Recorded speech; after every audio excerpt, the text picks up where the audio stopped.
All right, welcome everyone. Many people are asking how the Falken Wildpeak AT4Ws are doing. I want to give a quick update. Our Expedition has about 10,000 miles on its set, and my truck has almost 5,000 miles on its set. It's our first winter time with these tires, and I wanted to give a quick rundown on how they performed and where they're at right now. Well, Michigan is in full melt stage. We still have a little bit of snow, and it's time for muck boot wearing because it is sloppy. And when it's sloppy season, it's always nice to have a little bit of extra tread on the truck. And that's what all-terrains do extremely well. They give you that little bit of extra oomph to get through soft, goopy, muddy ground. Where they absolutely fail, and where I'm going to advise you where you need to consider mud tires, is when the ground you're driving on has a soft bottom. In other words, if you're going to drop into it and it doesn't have a hard bottom under it, that is where all-terrain tires do not perform very well. They will get through hard bottom, top part of it soupy, pretty well. And as long as you keep the wheel speed up, they will clean. But where the mud tire comes in is when the bottom is soft, so you're digging through a lot of layers, and then that gets very goopy. And if that happens, if you don't have a bottom to rest the truck on, which also helps clean the tires, when you're spinning the tires against that hard bottom, it cleans the garbage off. When you don't have that, you're just going to turn all-terrains into goop monsters. So, and you're going to be very, very stuck. And you're going to be stuck in that situation without being framed out or axled out, or your valence won't even be stuck. You're just going to be stuck because you're not going to have any traction because the tire's going to turn into a muddy racing slick. So, that is why I like having these all-terrain tires and many other ones like it. There are good other all-terrain tires. Ones that I have found to stay away from, and this is no Nitto hate because I love Nitto trail grapplers and I love Nitto mud grapplers. I have had nothing but negative experiences with Nitto ridge grapplers on half tons and on 1 ton, 3/4 ton trucks. They wear extremely fast. They wear extremely fast, which is really bad because the lifespan of the tire is extremely short for what it is. My Nitto trail grapplers have 52,000 miles on them, and they are half worn. Now, that doesn't mean that they have another half to go. A tire is only good, really performs the way it was designed for the first about, a little bit more than 50%. So once you're getting to 50%, you've lost your off-road performance. Your on-road performance is going to change a little bit. You're going to start having uneven wear because it's going to start cupping. The rubber is a different density the deeper down you go. So it's not, and I never would advocate for anyone to wear their tires down 100% and turn them into racing slicks. Your rain performance, your on-road traction, your off-road traction would be so bad that you're going to be stuck all the time with racing slicks. Just get new tires. At about 40% would be my cutoff for, hey, it's new tire time, because these are not doing the job. And if I was going into winter at 50%, it's new tire time, okay? I'm going to say, based upon my AT3 experience, that it's going to be a similar situation with these. This wintertime, these tires did nothing but transport us extremely safely all over the state and down to Ohio several times. Between the 10,000 miles on the Expedition and the 5,000 miles on this, it's 15,000 miles of using AT3W's, or AT4W's, excuse me, in wintertime conditions, traveling for multiple Christmases, multiple Thanksgivings. We have two families, so you got to go to everybody's Thanksgiving and everybody's Christmas. Multiple family trips, snowmobiling trips. They've taken us all over the place, and let me tell you, I feel nothing but safe driving these tires. My better half feels nothing but safe driving on these tires. These are a set of tires that in the wintertime make storm driving a relaxing endeavor as opposed to a white-knuckling, worried-about-it drive. A good set of three-peak all-terrain tires. Another good performing tire in this category is the Goodyear DuraTrack. I've had 5 sets of Goodyear DuraTracks on 3 different trucks. And every single one of them has had a good lifespan and excellent ice, rain, snow performance. The DuraTrack is a tire that once it reaches about 40%, not only does it start to cup extremely bad, no matter what you do, because of the way the tread hardness is deeper down into that tread block, but they start to wear extremely fast once they get to 40%. So your 40 to 20% is going to happen a lot faster than 60 to 40%. Hopefully that makes sense. So I have very positive things to say about Goodyear Duratrax. I have very positive things to say about these tires. I am someone who also likes KO2s, but KO2s have limitations. These tires tend to perform better in sticky mud that has a hard bottom than KO2s and KO1s.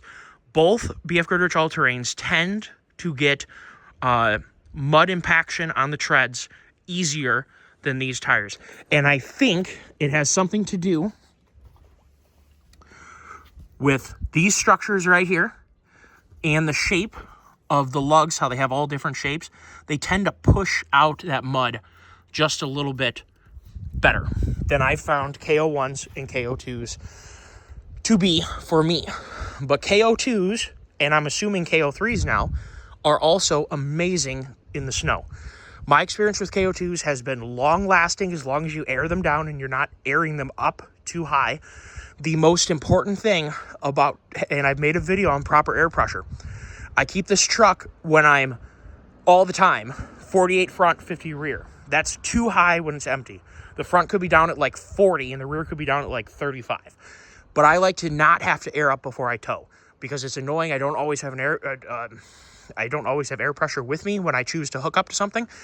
And the 4850 means that I can tow anything and not be overloaded, and the gain of tire wear advantage and traction and on-road advantage is not as great as the loss in tire wear and stability and whatever when you go to load them up if I was to run them at, say, 40-35.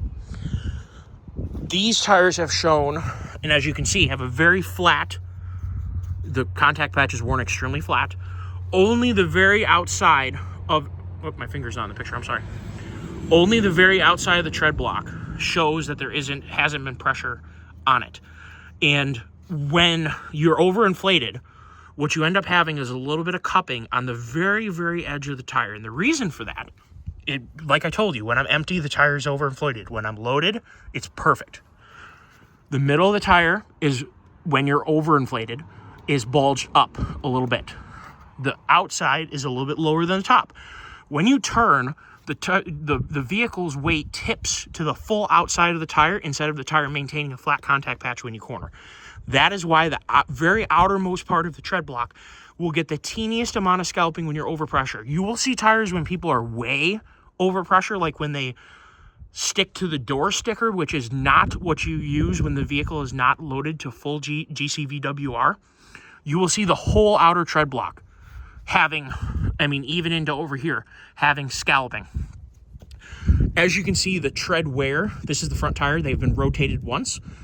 Like I said, it just got rotated at this past oil change. So this is the front, and we have very flat contact patch. Only the very outer half inch, or even honestly quarter inch, has the teeniest amount of scalping. And as you can see, the tread wear from this block to that block, to say this inner block, is very uniform across the whole tire. Like I said, in a perfect world, I would air this tire down more for empty driving, but because of the frequency that I hook up to trailers and tow them of various sizes, I would rather err on the side of that. Now, we're going to the rears. Now, these just got rotated not that long ago, and this tire specifically feels very smooth. I don't really have any cupping on this rear. I got any over here? Nope. Very uniform in terms of the tread height, because you'll see when people have overinflated tires, they will have a lot less tread here. So it's, to my fingernail. Same thing to my fingernail. You'll have a lot less tread in the middle of the carcass right here than you will in the outers. You'll see people with overpressurized tires, the outer tread blocks will still sort of look like this, maybe a little bit less, but then the inner will be down to nothing. And the reason is because when you overinflate the tire, the carcass, the part underneath the tread, is ballooned out. So you're running on the middle band of the tire. You're running right here. And when you do that, you're going to wear the middle out of the tire, and your tire's going to be shot, and you're still going to have outer tread blocks. And the reason for that is you're overinflated. So that is just so important to get these tires aired down to the proper level. It is everything. Now, what else can I say about these tires? I've been kind of covered it. With 5,000 miles, I don't have a 30-second gauge here, but I would imagine they've lost 1/32 or less. They're still very much a new tire. We still have little frizzies right here, but of course that's not running on the ground. The outside of the tread block, as you can see, again has, can you guys see that the difference in color from this more polished outer part to this more sanded inner part? We have about somewhere between 1/8 and 1/4 inch right here. That is what's showing you without doing a chalk test. I mean, you could layer up the tire with chalk, and then you go for a drive, and then you check it. Don't go through any puddles, and it'll tell you what part of the tire has the most weight on it. You can also look at the tread and the color. You can see the line right there on that block, and you can see the line right here on that block. This is telling you that the tire is overinflated about that much. There are a lot of people, when they run the rears at 80, like the door sticker says, which is wrong for when your truck is empty, and it's wrong for when you're loaded. I had my dump trailer loaded with 4 face cord of oak. And then I took it to a scale, and I was right on. I had 52 in the rear and 48 in the front. When you do the math, I was right on with a conventional 16-foot long 14K dump trailer with 4 face cord of oak. I was right on for tire pressures with that setup. So if you're towing less than, that worked out to be, I'm trying to remember, I think I was right around 11,000 pounds, including the trailer, of trailer weight. If you're towing less than 11,000 pounds, you sure as heck don't need to have the rears anywhere near 60. We'll just put it that way. And yes, if you have a different tire, for instance, if you were to put if you had a 17 for a wheel on this and you put a low range D, I don't really know. I doubt almost anyone is buying one of these trucks and putting on a lesser tire. Anytime you go up in tire size, you're going to gain natural tire weight rating. So look at your specs. These tires are 3750 rated for single use. So you have 3750, and I have a whole video on this. Go ahead and look at the tire pressure video. 3750 per corner. And when you look at how much weight is actually on the tire compared to how much, what the tire rating is, and you take a ratio of those two, multiply it times the 80 PSI rating that these tires have, you multiply the utilization ratio times the pressure, and that tells you how much pressure you should run for that amount of weight on the tire. I have a whole video on it. Go check it out. Maybe I can find a way to link it. I'm not very good at doing that. Maybe I'll do a little bit better job. But my good tire wear, and I get very good life out of mud tires and in ATs and whatnot, because I air them down to the right pressure, and I'm very cognizant of when to air them up, when to air them down. It is just so important for increasing the life of your tire. That goes against all the incorrect. It's utterly incorrect. I get my oil change at the dealer, and when they rotate my tires, they're like, "What do you want tire pressure set at?" And I said 48 front, 50 rear, and they're like, "You know, the front's supposed to be at 60 and the rear's supposed to be at 80. And I'm like, "No, that is for when the truck is at max GVWR. The truck is not at max GVWR, and in the trailer size that would be required to get this truck with a 4,381 pound payload capacity to max GVWR is simply massive. And it's not something that almost realistically any of you guys are doing unless you have like a 40-foot, like 30K gooseneck, and you're putting a lot of weight on the pin. That would be the way you could do it. Or if you had like a 43-foot fifth wheel, that's another way where you could get toward the higher end of these tires. And even then, you're not going to be at 80. You're going to be around 60, 65. Because 4 of these tires would satisfy the GVWR of an F450 with only 4 tires, not 6. Forget the duals on the back. Just 4 of these tires on this truck would satisfy the 14K GVWR rating on an F450. The tires that they install on vehicles and the tires that we consumers commonly buy are way heavier duty rated tires than what a single wheel F350 needs to have. Simply watch the video. I go into a lot of detail on looking at GVWR and axle weight ratings, tire weight ratings, and figuring out what you should run. Check that out. I'm kind of proud of that video. So, extremely positive things to say about these tires. They've kept my family safe. They kept me safe. They kept my friends safe. And that's really all that matters. I hope that you guys enjoyed the video. I will put pictures of the Expeditions tires so you can see in here. You've seen these tires, and then I'll put in all 4 of the Expeditions tires in order. I'll go, it'll be right front, right rear, left rear, left front is probably the order that I took them in to make sure that they're in the right order. Hopefully I'll get that right.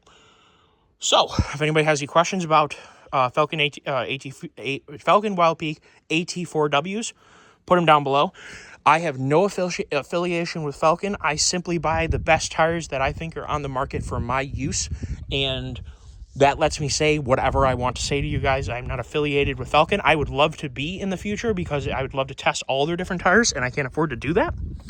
But that doesn't mean that I would ever compromise my honesty. If a tire is terrible, like I just told you, I'm a big Nitto tire fan.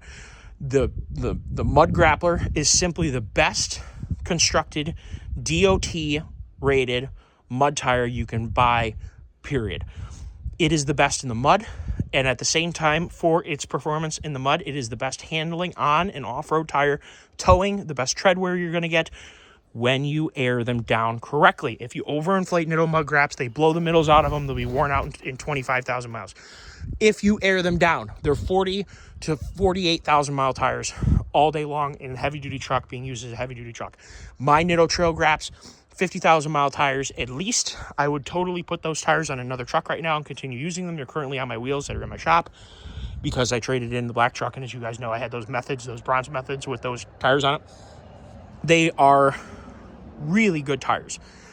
I do not like Nitto ridge grapplers. I think they need to totally change the entire construction and the compound of those tires. I've seen them have belt separations. They do wear too fast. They have terrible mud performance, absolutely horrible mud performance. They really aren't any good in the snow. They're terrible in the rain. They're just not a good tire. This is a way better tire than that tire, and I'm a Nitto fan. I would like to test out the Falken Wildpeak, I believe it's called the RT, and then also the MT, and I'd love to see how those compare, because I'm very happy with, after owning now several sets of Falkens, I've never had a warranty issue. I've never had a belt separation. I've never had tread blocks come apart, and I've seen very good performance for tires. I do now have a garage, but my Falkens before always lived outside. When they live outside, they see the sun, and a lot of tires will degrade heavily. Duratracs are one of them that can have UV issues. I've seen KO2s have UV issues. I've definitely seen KO1s have UV issues. My set of KO1s cracked all over it. I have not seen a UV cracking issue, a loss of rubber compound performance in the sun with Falkens thus far. If any of you guys have had a UV issue with your Falkens, and I think that down below we should definitely make this a buyer's guide comment section. Put down below what tires you're running, how many miles are on them, how you like their tread wear, if you want to put down the pressures you're running them at, and how you're using them. I'd be curious to see, because there's so many good tires. Like, tires are a fun topic because they are the easiest modification that you can do to your vehicle that yield the most difference in performance gain. A simple set of tires, like you could have, if you had 3 sets of tires, you had highway tires, you had all-terrains, snow tires, 3-peak snow tires, then you had a set of mud tires. You could have one truck that does everything well. And that's a really cool thing, that you could just change one thing about the truck and completely change its on-road, off-road, rain, snow, sand performance. Super duper cool in my opinion. Tires are such an interesting topic. Let me know below if you are as interested in them as I am, if you'd like to see them compared on different trucks. That's where I'd love to go with this channel, is testing out, independently testing the application of different trucks and different tires in different combinations, and find out what combination works best for the consumer, so that you don't have to buy 3 different sets of tires and learn the hard way that you do or don't like the tire. Hopefully you enjoyed the video. Take care of yourself. Have a great day and have a great spring. Stay dry and try to stay out of trouble in terms of getting stuck in the mud, because we've all been there. Take care all. Bye-bye.